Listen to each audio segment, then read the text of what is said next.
IELTS Writing Academic Task 1, Part 3. And now we are going to talk about Step 2. Step 2 is writing your essay. We are going to begin with introduction. Remember that introduction tells the topic of the essay. Using your notes, describe what's the topic of your essay and whether it presents steps or changes. You can simply follow this easy strategy by writing the following two sentences.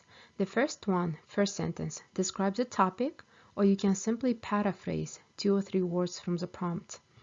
And your second sentence summarizes what happens from the beginning until the end. It is a general statement that gives an overview of the process or changes. Just make sure not to include any examples or specific details in your introduction. In this slide, you can see 2 examples of our introduction. One of them is for before and after diagram, and the other one is for our process diagram essay. Let's take a look at the first one. The diagram in the task 1 illustrates a housing site before and after construction. The neighborhood was much busier following the construction of the bridge. Or we have the next one. The diagram in the task 1 illustrates the process of producing chocolate from cacao beans. It makes many steps from being cacao beans in the field to becoming chocolate that people can buy at the store and enjoy it. And now we are going to review important tips that can help you write a well-written essay. First of all, for the process diagram essay, write only one body paragraph. For the diagram essay that shows changes before and after, you can write 2 body paragraphs. For example, in your body paragraph 1, you can describe what happened before, and in your body paragraph 2, you can describe what happened after. In my personal opinion, I think it's easier to do this way, and it can help you to stay focused and not get confused. Another important point to remember is making sure that you use transition words. They are very important, and they link ideas and make it easier for examiner to read your paper. Also remember to use passive voice in your body paragraph, especially when you're describing the process. A lot of times you don't really know who is the subject in your process diagram, and you have no idea who picked up, who harvested. So in this case, it's very useful to use your passive voice. And again, don't forget to be consistent with your tenses. If you use present tense, stick to present. If you are using past tense, stick to past. So when you have some time to review your essay, go back and double check that you are very consistent when it comes to tenses. And another useful point or tip would be using your prepositions of places, especially when you're describing locations.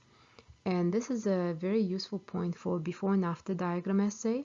Make sure you include different prepositions such as next to, in front of, behind, and so on. And most importantly, make sure you know how to use them and you feel confident before taking your test.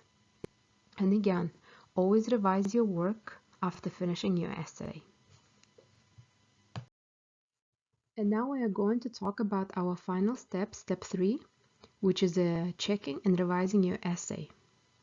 Here we have our revision checklist and things you need to do in order to attain a high score. First thing you need to do is addressing the task, which means your introduction has topic sentence or paraphrase a prompt and general statement, overview in other words. Second point you have to remember, it's a coherence. Coherence shows that you know the difference between process and changes, and you identify this and you explain it accordingly. Another part is a cohesion. Cohesion means you are using your transition words and your ideas are linked together. So in this case, we have different sentences, and these sentences, they are connected to each other. It's not just the random sentences, but they have a very good transition. And the following point we have that you have to keep in mind, it's a lexical resource. Lexical resource means that you have a variety of vocabulary words and you're not repeating the same words over and over again. So if you keep writing people, people, people in every single sentence, it's not a good idea. So try to paraphrase it, try to use different words to describe the same idea.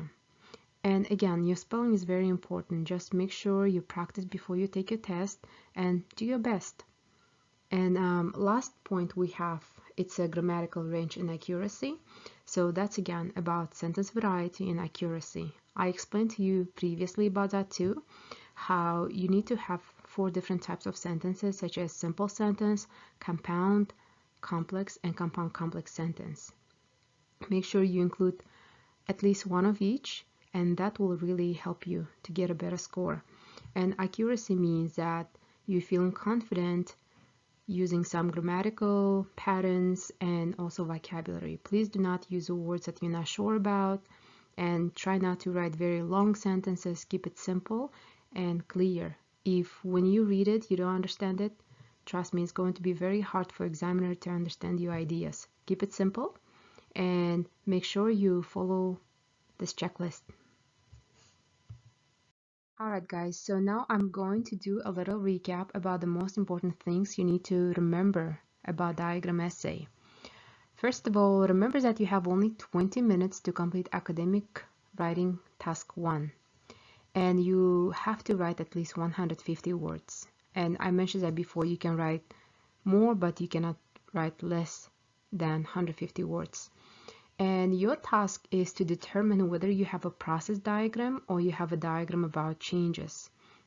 You also need to identify how many steps are presented in the process diagram. Sometimes there can be 10, sometimes there can be 7, and it just depends on your diagram. So make sure you examine your diagram carefully, analyze it, and count how many steps you have. Do not miss any steps. Every step is very important. And when it comes to your before and after essay, so your task will be to identify important changes. Do not include every single change and don't talk about every single little detail. Just focus on the most important changes that happen before and after. And let's see, so next one we have, it's this is a very important point, that you have to make sure you understand the prompt and diagram before you begin writing. A lot of times students feel very nervous. They get so nervous that they don't even read it. They just start writing by looking at the diagram. But make sure that you read your prompt. Prompt has a lot of details.